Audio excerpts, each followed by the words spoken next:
इस भागदौड़ भरी ज़िंदगी में बहुत सारे ऐसे मुद्दे होते हैं, बहुत सारी ऐसी बातें होती हैं जो छूट जाती हैं। आज युवाओं के सम्मेलन के लिए बुद्ध पार्क आना हुआ था, तो कुछ आंखें जो यहाँ पर बैठी थी और तलाश कर रही थी कि कोई उनके पास आए, उनकी बात सुने। युवा हैं, थोड़ा मन जरूर बहल जाएगा, लेकिन इनके मुद्दे यहीं पर हैं कि ये लंबे समय से यहाँ धरने पे बैठे हुए हैं। ना ही कोई मीडिया की कवरेज है, ना ही कोई प्रशासन शासन का ऐसा बड़ा रोल कि यहाँ आगे उनसे बात की जाए। उनसे बात करते हैं। नाम क्या है आपका? मेरा नाम सर किशोरी लाल है।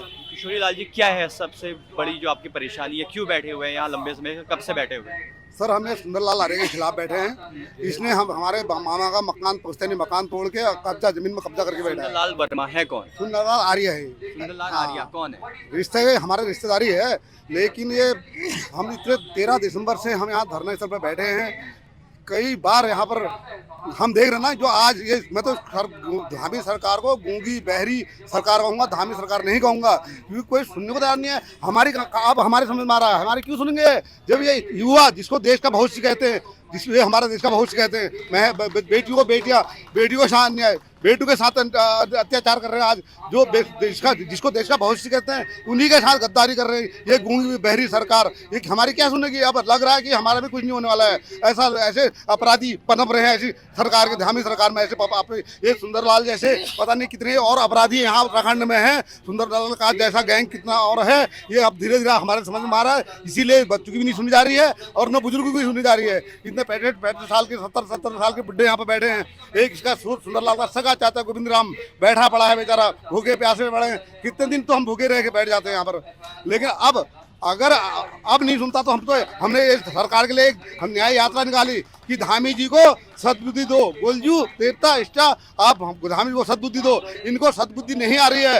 ये सिर्फ युवाओं की बात कर रहे हैं, युवाओं के भविष्य की बात कर रहे हैं, देश का भविष्य कहते हैं, लेकिन उन्हीं के साथ छल और गद्दारी कर रहे हैं। मैं तो यही कहूँगा इनसे। क्या हुआ था? घर का क्या मसला है? सूर्या गाँव के मेरे को पढ़ने में आ रहा है कि सुंदरलाल आर्य के खिलाफ ग्राम सूर्या गांव के अनाथ बच्चों की भूमि एवं पीड़ित समस्त ग्रामीणों का धरना प्रदर्शन हुआ। क्या था?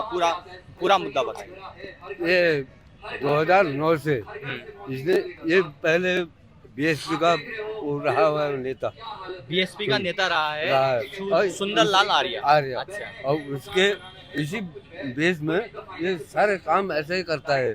कभी किसी की भूमि वहाँ की, कभी नेताओं को छूट है। हाँ। हम जिसको कौन पूछे? उनका तो वो कहीं भी जा रहा है, हम कहीं जा रहे हैं तो वो वहाँ कहीं जेब में उनके कुछ डाल रहा है। हमारे तो सुन नहीं रहे हैं, वो उसका आदर कर रहे हैं। पुलिसकर्मी हैं या कहीं भी विभाग में जाओ, वहाँ उसकी मतलब वो हो रही है। उसके लिए कोई पाबंदी नहीं है। पाबंदी हमारे लिए है।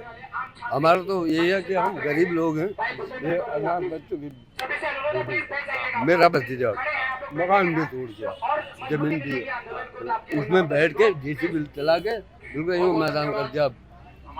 ऐसे ही है, हम गरीबों को कौन पूछे? तो आपने एफआईआर की? हाँ, एफआईआर की, केस दर्ज हुआ? एफआईआर तो तभी तो हम यहाँ बैठे हैं। अच्छा। कहाँ चले गए? कोई नहीं आया? मुख्यमंत्री धामी जी के घर में, वहाँ खटीमा में होके आ गए वहाँ, और एक वहाँ कमिश्नर के यहाँ, सारे पुलिस विभागों में जहाँ ये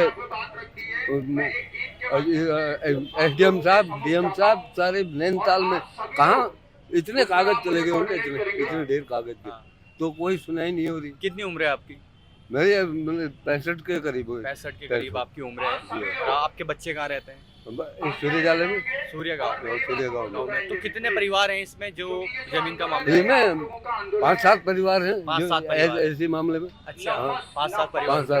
हाँ। अभी तो कोई सुनवाई नहीं हो रही।